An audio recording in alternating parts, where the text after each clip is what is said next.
some questions. If question is, if a raised to power n plus b raised to power n divided by a raised to power n minus 1 plus b raised to power n minus 1 is the arithmetic mean between small a and small b, the two numbers, find the value of n. आपके पास एक expression दिया हुआ है और ये expression क्या है, given this expression that is a raised to power n plus b raised to power n divided by a raised to power n minus 1 plus b raised to power n minus 1 equal to arithmetic mean between two numbers small a and small b. ये आपको given है. अब arithmetic mean between small a and small b क्या होता है, a plus b by two, that is the single arithmetic mean between a and b. So cross multiply करेंगे 2 into a raise to power n plus 2 into b raise to power n. यहाँ multiply करेंगे a raise to power N minus 1 into a, base same होने से power add होगी तो ये ए raise to power n आएगा, plus a into b raise to power N minus 1. Next b into a raise to power N minus 1 और last one is b raise to power N minus 1 into b, that is base same होने से power add होगी तो ये b raise to power n आ जाएगा आपके पास. अब a raise to power n इधर शिफ्ट करेंगे, इसमें से माइनस होगा तो हमारे पास क्या आएगा, a raise to power n. B raise to power n इसमें से माइनस होगा, सब्ट्रैक्ट होगा तो आएगा b raise to power n. और ये हमारे पास टू टर्म्स ऐसे रहेंगी यहाँ पे. अब आपको थोड़ा सा यहाँ पे ध्यान यहाँ से केयर करनी होगी. यहाँ पे आप कैसे भी चल सकते हैं, अपने मेथड से भी चल सकते हैं, लेकिन बढ़िया ये है कि आप यहाँ पे ए रेस टू पावर एन है, ए रेस टू पावर एन के आसपास जो पावर होगी वो इन दोनों में से कौन सी होगी, a raise to power N के आसपास, तो a raise to power N minus 1 होगी. तो ये वाला टर्म हम इसके पास ले जाएंगे और ये टर्म हम इसके पास ले आएंगे. क्यों? क्योंकि B raise to power N के पास पावर आती है B raise to power N minus 1, तो ये इधर शिफ्ट हो जाएगा, इधर शिफ्ट हो जाएगा. इन दोनों में से हम मैक्सिमम पावर कॉमन निकालेंगे. ठीक है, मैक्सिमम पावर टर्म कॉमन निकालेंगे तो a raise to power N minus 1 common आएगा, यहाँ पे बचेगा ए माइनस बी. इसी तरह से यहाँ कॉमन आएगा b raise to power N minus 1. ठीक है, और यहाँ आएगा a minus b. A minus b से a माइनस बी हम कैंसिल कर देंगे. रीज़न ये है कि a b के इक्वल नहीं है, that implies a minus b is not equal to 0. तो हम इसको कैंसिल करने का मतलब होता है we are dividing both sides by a non zero number that is a minus b. वो हमने शो कर दिया, a माइनस बी 0 नहीं है. अब ये आएगा a raise to power n minus 1 equal to b raise to power n minus 1. इसको नीचे हम डिवाइड कर देंगे, शिफ्ट कर देंगे, a raise to power n minus 1 और b raise to power n minus 1 equal to 1 आएगा. अब इसको हम लिख सकते हैं a by b whole raise to power n minus 1. अब मैं चाहता हूँ मुझे n फाइंड करना है, तो मैंने क्या किया, 1 को चेंज कर दिया a by b raise to power 0 में. क्यों? इसकी पावर किसी नंबर की पावर 0 हो तो वो वैल्यू क्या होती है 1. तो अगर इससे करने से हमें क्या होगा, बेस सेम होने से पावर इक्वल हो जाएगी, क्योंकि ये नंबर्स इक्वल हैं. तो कंपेयरिंग करेंगे तो n माइनस 1 0 के इक्वल आएगा, तो यहाँ से n की वैल्यू क्या आ जाएगी 1. अब आप इसको चेक भी कर सकते हैं. देखिए यहाँ पे अगर मैं n की वैल्यू 1 डाल देता हूँ, यहाँ a प्लस b आएगा और n की वैल्यू 1 डालने से a raise to power 0 1 plus b raise to power 0 1 1 plus 1 2, तो क्या आएगा a प्लस बी बाई 2. तो बिल्कुल लेफ्ट हैंड साइड किसके इक्वल आ गया, right hand side. It means ये आंसर बिल्कुल ठीक है और n की वैल्यू यहाँ क्या आएगी 1 आएगी. तो that is a very good question. Now we take another question. Question is between 1 and 31 m numbers have been inserted in such a way that the resulting sequence is an AP. तो बिल्कुल last question की तरह है, last से last question की तरह. And the ratio of 7th and m minus 1th number is 5:9. Find the value of m. तो ये कह रहा है कि 1 और 31 के बीच में अगर m नंबर्स को इंसर्ट कर देते हैं, यहाँ पे जो नंबर्स हैं वो अर्थमेटिक मीन की बात कर रहा है, तो जो रिजल्टिंग सीक्वेंस आएगी वो AP आएगी. तो जब भी ये लैंग्वेज लिखी आती है कि इसमें रिजल्टिंग सीक्वेंस AP है और उसमें बहुत सारे नंबर्स हम इंसर्ट कर रहे हैं, तो इसका मतलब होता है you are inserting arithmetic means. और रेशो कंडीशन दे रखी है कि जो 7th नंबर या 7th मीन होगी उसका जो ratio m minus 1th number के साथ होगा वो 5:9 है. तो बताइए m की वैल्यू क्या होगी इसमें.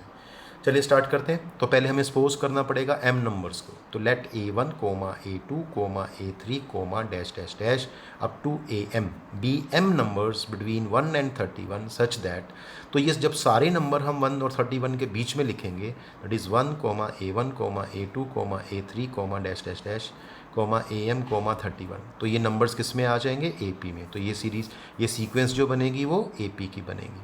अगर ये AP है तो यहाँ फर्स्ट टर्म क्या है, दैट इज़ 1, तो A1 हो गया, कॉमन डिफरेंस हमें क्लियर नहीं है यहाँ से, तो हम लिखेंगे लेट कॉमन डिफरेंस को सपोज कर लेंगे D, small D. Number of terms कितनी होगी, दीज आर m नंबर्स, और 2 नंबर, ये कितना हो गया m+2, तो number of terms in AP m+2।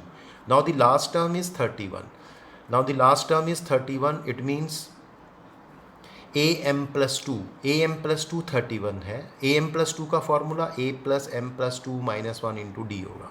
Solve करने के बाद a की वैल्यू 1 आएगी, m+1 आएगा, सॉल्व करके d ये 31 आएगा, और यहाँ से m+1 d की वैल्यू 30 आएगी। तो यहाँ से जब d की वैल्यू फाइंड करेंगे 30/m+1 आ जाएगा। चलिए अब क्वेश्चन का सेकंड स्टेज स्टार्ट होता है। इसमें 7th नंबर हमें पहले फाइंड करना पड़ेगा, तो A7 that is the 7th arithmetic mean. अब 7th अर्थमेटिक मीन आपको पता होना चाहिए, ठीक है। ये क्या आएगा, a + 7d, एक्चुअली ये 8th टर्म होती है, this is the 8th term of this sequence, इसलिए यहाँ पे a + 7d आएगा। तो गलती नहीं करनी है आपको, this is the 8th term. तो 8th टर्म क्या होता है, a + 7d इस सीक्वेंस का। तो a की वैल्यू 1 और 7 × d की वैल्यू 30/m+1। इसको सॉल्व करेंगे, एलसीएम लेंगे, दिस इज m+1 + 210/m+1। तो ऐड करने के बाद ये आएगा m+211/m+1, this is the 7th number. इसको हमने बॉक्स में लिख लिया। उसके बाद हमें बात करनी है m-1th नंबर की, तो am-1। तो आपको याद रखना है, जब यहाँ 7 होता है तो यहाँ 7d आता है, तो जहाँ m-1 है तो यहाँ m-1d आएगा। तो ये किसके इक्वल आएगा, यहाँ से इसकी जो वैल्यू आएगी आपके पास, this is a, this is small a + m-1 × d। अब a की वैल्यू क्या है मेरे पास, 1 + m-1, और d की वैल्यू क्या है, 30/m+1। नाउ अब सॉल्व करते हैं आगे, इसका एलसीएम लेंगे, m+1 + 30m - 30, m + 30m that is 31m, और -29 आएगा यहाँ से। अब गिवन क्या है, रेशो दिया हुआ है किसका, A7 का am-1 के साथ रेशो क्या दिया हुआ है, = 5/9। A7 की वैल्यू यहाँ से पुट कर देंगे, m+211/m+1, और am-1 की वैल्यू हम यहाँ से पुट कर देंगे 31m - 29/m+1। ये टर्म्स कैंसिल आउट हो जाएंगी। अब देखते हैं नेक्स्ट टर्म क्या आती है इसमें। तो सॉल्व करने के बाद आपको मिलेगा m+211/31m - 29 = 5/9। क्रॉस मल्टीप्लाई करते हैं, दिस इज 9m + 1899 = ये आएगा 155m - 145। सिमिलर टर्म्स को शिफ्ट कर देंगे, तो ये टर्म इधर शिफ्ट कर देंगे और ये टर्म इधर शिफ्ट कर देंगे, तो ये 1899 + 145, और यहाँ बनेगा 155m - 9m, this is 146m, this is 2044।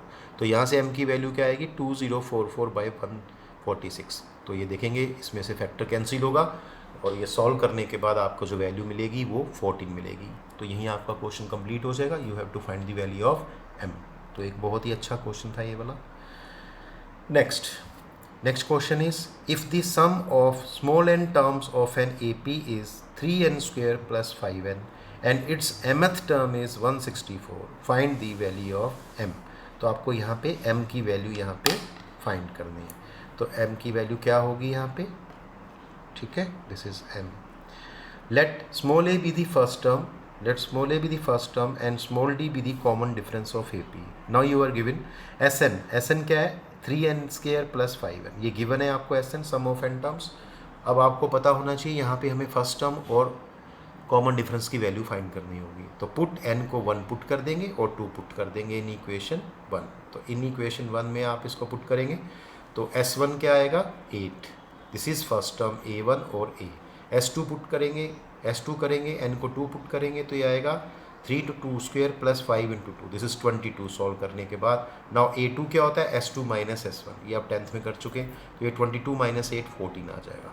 Now d क्या होता है, a2 - a1, तो a2 मेरे पास 14 था, -a1 मेरे पास 8 था, तो ये 6 आ गया। तो दैट इज़ d की वैल्यू आपके पास 6 आ चुकी है, और a की वैल्यू आपके पास 8 आ चुकी है।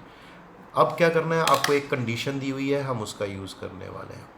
Also we have mth term की वैल्यू 164 है, तो फॉर्मूला क्या होता है इसका, a + (m-1) d = 164।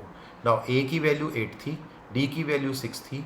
अब इसको जब सॉल्व करेंगे तो m-1 × 6 क्या आ गया, 156, 161 - 164, दिस इज़ 4, 164 - 8 is 156।